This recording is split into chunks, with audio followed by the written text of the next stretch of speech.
Hello, world. Hello. I'm Annie from Labyrinth Books. I'm the kids' book buyer here. And I'm Jacob. I also work in the kids section here at Labyrinth. Excellent. And we are going to tell you about some of our favorite new books just coming out. Hope that you like them too. Oh, yeah.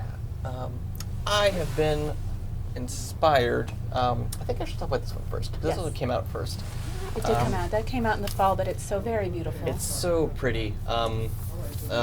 Reading rainbow pictures insert. Woo! This is called Mythologica. It is written by Steve Kershaw and illustrated by Victoria Topping, whose artwork I was not familiar with until this book. She mostly does album covers, I want to say. That makes a ton of sense, especially when you look at the artwork inside. It is so cool. It is so pretty. So that's obviously what attracted to me at first. But then I realized, oh, there's actually quite a bit of solid information here. So it's all Greek mythology. If you're a child a younger child isn't ready for the Rick Riordan, but rearing to read the Riordan. Impressive. I don't think I could have said that. We're top of the dome. This is a good primer. It has a lot of. It is somewhat brief in its information. Pretty much, it's a page per deity. But there's also a lot of good background too, because there's also the Trojan War, the story of the Iliad and the Odyssey. Has a whole spread on the Amazons. That's so cool. Definitely very pop art style, but I think it's absolutely stunning. My favorite page is a little biased here. It is the Minotaur. I just like the look of the Minotaur. Right? If this becomes if we can license this as our official mascot, I'm okay with that. I have to ask the folks at Quarto about that one. Right? But yeah, it's a nice big old beautiful picture book of Greek myths that'll probably be enjoyable for actually pretty much a wide range of ages. I would think so, because with a younger kid you can read it to them. Yeah, and it has plenty to look at for sure. But also if I don't know, like a 9-10-year-old even could probably still. I think it's really cool. I think it goes all the way up. Yeah. I have heard multiple instances of grown-ups buying it as a coffee table book. Absolutely. I would in a second. Would happily have that for just myself. So to continue on with my little delving into myths of the world, this is called The Fabled Life of Aesop by Ian Lender and Pamela Zargarensky. She is, I think they won honor. She's won multiple Caldecott honors. Yes. Her illustrations are just gorgeous. Absolutely gorgeous. Wonderful brushstrokes. But this is not just a collection of the stories of Aesop fables.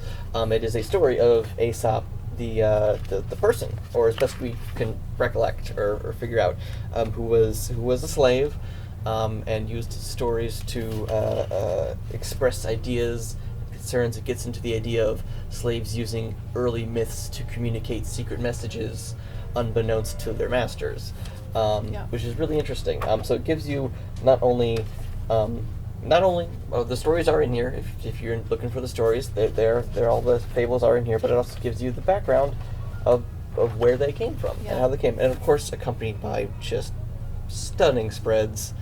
Again, a good book for probably anyone up to 6, 7. I would think and I would think also all the way through middle grade, because that's true. It is. First of all, we don't really age out of that mythology. Yeah, I absolutely. think. And also because all those fables are such cultural touchstones, there's a way in which having access to them makes you culturally literate in a way that you're not. Absolutely. If you don't have them. Absolutely. And the context. That's the great thing about nonfiction picture books, is that they're a way they go much older, and they're a way to keep kids who miss the images engaged. Absolutely. when a big thick book is too much. It's too intimidating. Because the sentences are complex and interesting, so they're not losing anything with the language, but they've got all of these visual treats. I loved too the idea that the stories could be a form of dissent, a form Yes. of resistance, Yes. but a safe one. Yes, I just absolutely. I thought that was so Absolutely. beautifully brought out. Yeah, you don't see too much. I haven't seen a book on Aesop's fables like this for any age. No. That makes this good use of the actual history behind those stories. Yeah. It's absolutely. really insightful and interesting. Yeah, 100%. Check it out. Okay, so more pretty things. Oh. Owen Davey is a favorite of ours at the store. Absolutely. He's done Crazy About Cats and Mad About Monkeys, and we've Fanatic got Frogs. Yep, got a whole bunch of them, and now we have Obsessive about octopuses, and octopuses are super cool.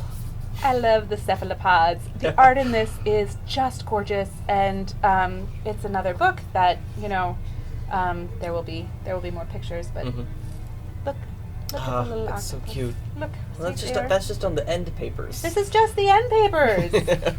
It's really beautiful. And it tells you all of the cool information about octopuses because there's so much cool information. It talks about camouflage. It talks about octopus escapes. It talks about because those are the best stories. Those are the best stories. So I learned that the determining factor for an octopus escape is if the octopus's eyeball can fit through a thing, the whole octopus can fit through the thing. That's terrifying. Terrifying! And So amazing. cool. They can open child-proof bottles. Which is something not all adult humans have mastered. I still struggle with it It's true. myself, especially when I have a headache. Opening the thing is a problem. Camouflage. This is one of those books that a kid who's interested in animals can spend a lot of time staring at and learning different things. And again, because it's a beautiful nonfiction picture book, you can hand it to a young child and read bits with them. But like all the way through 10, 12, there's Absolutely. information in here that they will enjoy if they are love it. likely to enjoy animals. In a similar vein, Cool Animal Books, Bringing Back the Wolves, How a Predator Restored an Ecosystem. This is written by June Isabella and illustrated by Kim Smith. This is, you may know the story of how wolves were hunted to the point of extinction in Yellowstone National Park and how that destroyed the ecosystem there.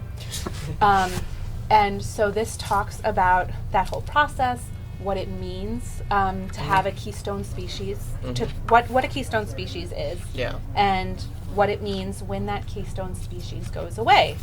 And all of a sudden, the animals that the wolf preyed on go out of control, and it changes the entire landscape. So all of these elks now eating everything. And then you get all the adorable wolf puppies and all of it. But it's a great way to start thinking about ecology and how animals affect each other. If you have a kid that's particularly